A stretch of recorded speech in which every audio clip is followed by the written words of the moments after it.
हिंदू धर्म में गोवर्धन पूजा का विशेष महत्व है।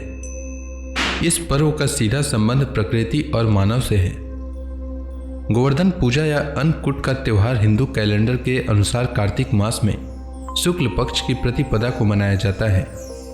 यह त्यौहार समस्त भारत में मनाया जाता है, लेकिन उत्तर भारत में खासकर ब्रजभूमि पर इसकी भव्यता और बढ़ जाती है। जहाँ स्वयं भगवान श्री कृष्ण ने गोकुल के लोगों को गोवर्धन पूजा के लिए प्रेरित किया था और देवराज इंद्र के अहंकार का नाश किया था। गोवर्धन पूजा के दिन गोबर से गोवर्धन बनाकर उसे फूलों से सजाया जाता है। गोवर्धन पूजा सुबह और शाम के समय की जाती है। पूजन के दौरान गोवर्धन पर धूप, दीप, नैवेद्य, जल, फल आदि चढ़ाए जाते हैं। इसी दिन गाय, बैल और किसी काम में आने वाले पशुओं की पूजा की जाती है। गोवर्धन जी गोबर से लेटे हुए पुरुष के रूप में बनाए जाते हैं। नाभि के स्थान पर एक मिट्टी का दीपक रख दिया जाता है।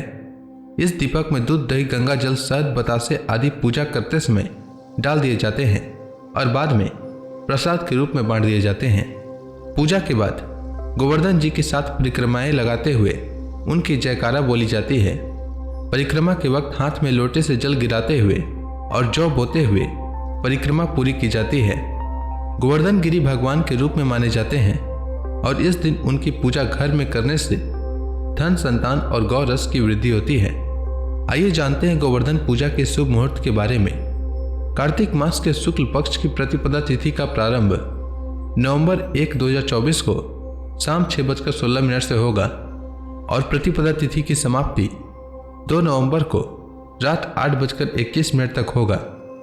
उदया तिथि के नियमानुसार कार्तिक मास के शुक्ल पक्ष की प्रतिपदा 2 नवंबर को है और गोवर्धन पूजा भी 2 नवंबर को मनाया जाएगा। 2 नवंबर को गोवर्धन पूजा मुहूर्त सुबह में 6:34 से सुबह 8:46 तक रहेगा और शाम 3:23 से शाम 5:35 तक रहेगा। आइए सुनते हैं गोवर्धन पूजा की कथा। विष्णु पुराण में गोवर्धन पूजा के महत्व का वर्णन मिलता है।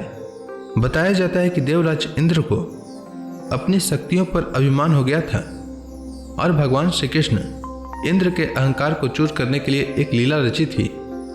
इस कथा के अनुसार एक समय गोकुल में लोग तरह तरह के पकवान बना रहे थे और हर्षोल्लास के साथ गीत गा रहे थे। यह सब देखकर भगवान श्री कृष्ण ने यशोदा माता से पूछ लिया, आप लोग किस उत्सव की तैयारी कर रहे हैं?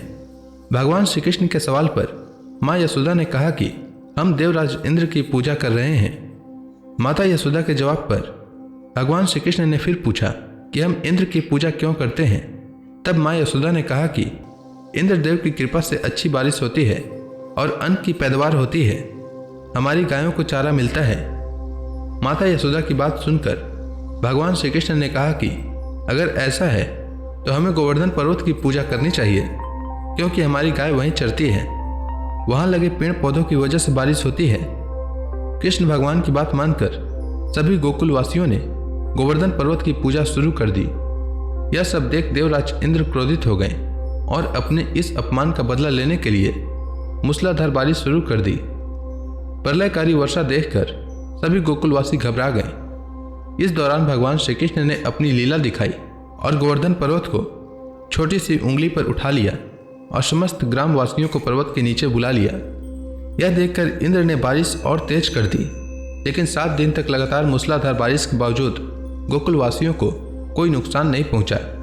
इसके बाद इंद्र को एहसास हो गया कि उनका मुकाबला करने वाला कोई साधारण मनुष्य नहीं हो सकता। इंद्र को जब यह ज्ञान हुआ कि वह भगवान श्री कृष्ण से मुकाबला कर रहे हैं, तब इसके बाद वे भगवान श्री कृष्ण से क्षमा याचना की और स्वयं मुरलीधर की पूजा कर उन्हें भोग लगाया। इस पौराणिक घटना के बाद से गोवर्धन पूजा की शुरुआत हुई। उम्मीद है आपको गोवर्धन पूजा के शुभ मुहूर्त और कथा अच्छी लगी होगी। धन्यवाद।